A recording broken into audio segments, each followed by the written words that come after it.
Olá pessoal, tudo bem? A indicação de hoje da nossa série Por que Ler esse Texto é do livro Inteligência Artificial e Educação, refletindo sobre os desafios contemporâneos, organizada por Lynn Alves e publicada no ano de 2023. A obra está disponível para download gratuitamente no repositório da Universidade Federal da Bahia. Bom, né? Eu vou disponibilizar o link na descrição desse vídeo.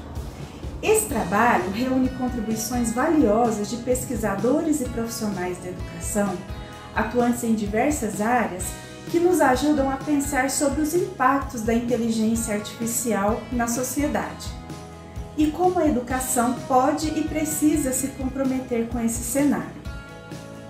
Ao contrário do que muitos pensam, as modernidades tecnológicas resultantes da inteligência artificial não se restringem a aspectos de caráter exclusivamente técnico e ou material, mas também a aspectos sociais, econômicos, éticos e pedagógicos, o que reforça a necessidade de repensarmos as práticas pedagógicas, as metodologias de ensino-aprendizagem, as avaliações, os saberes dos professores e dos estudantes, tendo em vista a discussão e a apropriação crítica e criativa desses artefatos. No decorrer desse vídeo, eu farei alguns exercícios práticos para exemplificar o que os autores discutem. Então, se você quer saber um pouco mais sobre a obra, é só conferir após a vinheta.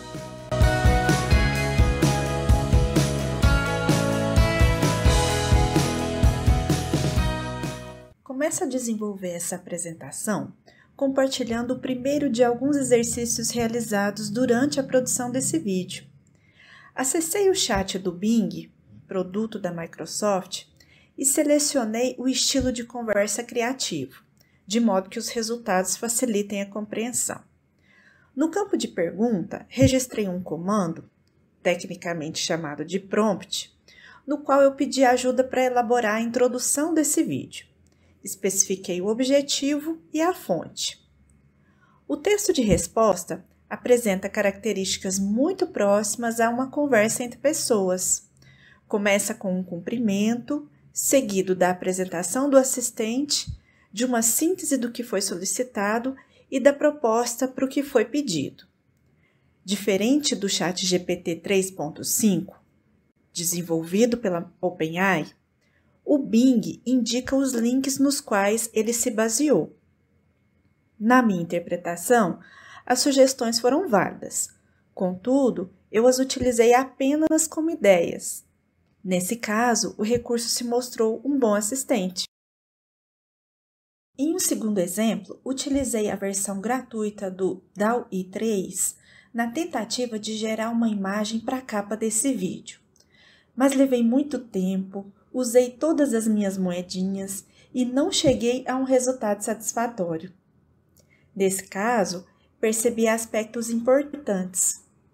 É preciso saber detalhar melhor o que se busca, a versão gratuita é bem limitada, a cada resultado, novas ideias aparecem e, na ausência de especificações, os resultados mantêm os padrões de pessoas brancas, jovens e magras, ou seja, reproduzem padrões excludentes. É o que podemos chamar de viés. As imagens, então, serviram de inspiração e ainda me ajudaram com esse exemplo. Então, vamos à obra.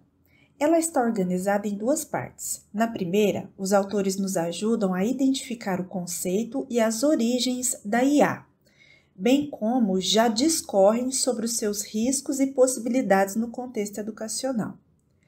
A necessária apropriação da IA enquanto recurso e objeto de estudo na e para as práticas pedagógicas é o foco da segunda parte.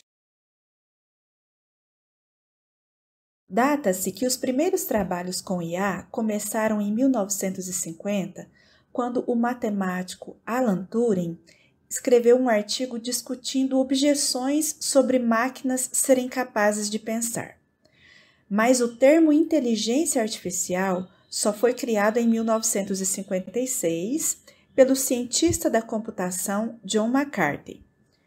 Como explicam Santo, Rosa, Silva e Borda, a IA é uma área da ciência da computação que busca desenvolver algoritmos capazes de simular a capacidade humana de raciocínio e aprendizado.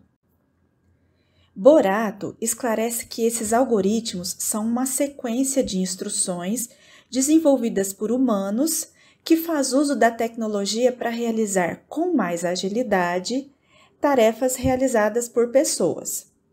São exemplos da presença da IA em nosso cotidiano o GPS, os menus eletrônicos de call center, ambientes virtuais de aprendizagem, procedimentos cirúrgicos, diagnóstico médico e previsão de doenças.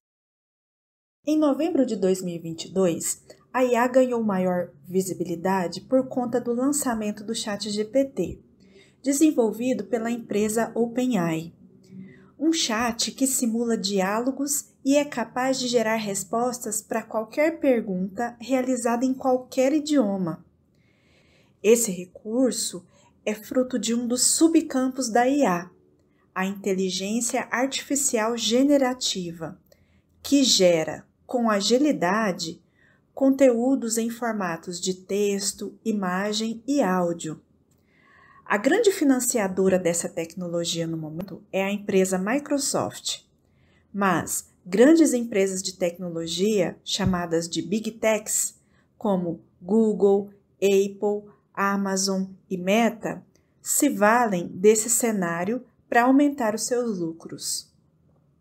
Quem aí se lembra das polêmicas com a foto do Papa usando uma jaqueta de grife, do comercial com a imagem da cantora Elis Regina, das deepfakes com os artistas globais e dos falsos nudes atribuídos à artista pop internacional Taylor Swift? Estes são alguns dos exemplos de uso indevido e deslumbrado da IA que, consequentemente, leva à sua também indevida demonização. De forma geral, a inteligência artificial generativa usa comandos simples baseados em linguagem natural para gerar, com rapidez, conteúdos em forma de texto, som e imagem, como explicam Santo, Rosa, Silva, Borda, Moura e Carvalho. Exemplos de recursos que realizam essas ações são o Bing e o ChatGPT para textos e o Midjourney e o DALL-E para imagens. Mas precisamos compreender que gerar não é o mesmo que criar. Alves destaca que o ChatGPT 3.5 foi treinado com base em 175 bilhões de parâmetros construídos com base em dados disponibilizados na rede até setembro de 2021. Ou seja, nós somos a fonte, pois somos os verdadeiros criadores dos dados utilizados por essas empresas para gerar conteúdo. E por que criar é diferente de gerar conteúdo? Podemos contar com a ajuda de diversos estudiosos para nos ajudar a responder essa pergunta, mas peço licença aos autores do livro aqui indicado para resgatar Paulo Freire. A ação criadora é fruto da relação dos sujeitos com os outros e com o mundo, uma relação que requer afeto e vínculo cultural. Por isso, é essencialmente autoral e conscientizadora. Dessa forma, também podemos questionar a atribuição do termo inteligência às máquinas. Vitorino, Barbosa, Silva e Rodrigues salientam que a inteligência é fruto de experiências sensório-motoras, emoções e interações sociais. E a IA não é capaz de entender o comportamento humano e nem de analisar a complexidade do contexto social. Vamos a mais um exercício? Pedi uma ajuda para elaborar uma questão que evidenciasse esse conceito de inteligência.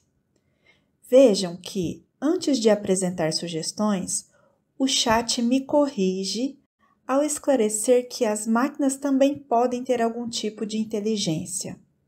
Será que temos aqui mais um exemplo de viés? Deixo aqui uma figurinha para representar a minha reação. Qual foi a sua? Mas e o que a educação tem a ver com isso, minha gente? Algumas pistas já foram dadas, mas vamos à segunda parte da obra para evidenciar alguns pontos importantes. Primeiro, negar o uso dessas tecnologias em nada favorece a educação do nosso tempo, pois, segundo, a sua apropriação crítica e criativa se faz necessária em favor da construção de saberes científicos. E tais saberes referem-se à apropriação desses artefatos enquanto recursos e objetos de estudo. Enquanto recursos, para assistir e inspirar a ação criadora. Para isso é preciso saber pesquisar, perguntar e duvidar. Enquanto objetos de estudo, para nos ajudar a refletir criticamente sobre as relações entre cultura digital e poderes, desigualdades, oportunismos mercadológicos e o exercício da cidadania. Portanto, negamos o uso alienado e alienante desta e de qualquer outra tecnologia à qual seja atribuído o papel de pensar e criar criticamente. Mas não negamos a necessidade de colocar esse poder nas mãos de todas, todos e todes, inclusive de quem ainda não é ou é subrepresentado no que se refere ao uso e à criação dessas tecnologias. Onde e como estão ou não estão as mulheres, pessoas negras e trans nesse contexto? Lembram-se do viés colonial apresentado no exercício que fizemos com a geração de imagem lá no início desse vídeo? Por isso, cabe à educação investir esforços tanto na formação de professores quanto na educação básica para fortalecer a literacia digital, que envolve ensinar sobre e com inteligência artificial e demais tecnologias digitais. Envolve a construção de saberes teórico-práticos em favor do exercício da cidadania. Não basta perguntar, é preciso saber como e por que perguntar, bem como a que e a quem servem as respostas obtidas. Em um último exercício, pedi sugestões de músicas para encerrar essa apresentação com uma mensagem para não termos medo e sermos criativos e perseverantes.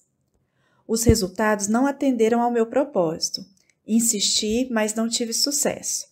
Nesse exemplo, ele mostrou uma alucinação ao indicar uma música internacional, apesar de eu ter especificado o interesse por músicas brasileiras. A minha ação criadora me remeteu à música Gita, composta por Raul Seixas e Paulo Coelho, mas interpretada por Rita Lee. Perguntei se poderia usar a música e quais sugestões. Parte da resposta passou pela minha validação. Então, como cantam os poetas, que sejamos a luz das estrelas, a cor do luar e as coisas da vida, a força da imaginação e a vela que acende. A dona de casa nos pegue-pagues do mundo e o filho que ainda não veio. E por que não a mosca da sopa? Raso, largo, profundo, o início, o fim e o meio. Coloque Gita na sua playlist e ouça sem moderação. Forte abraço e até a próxima.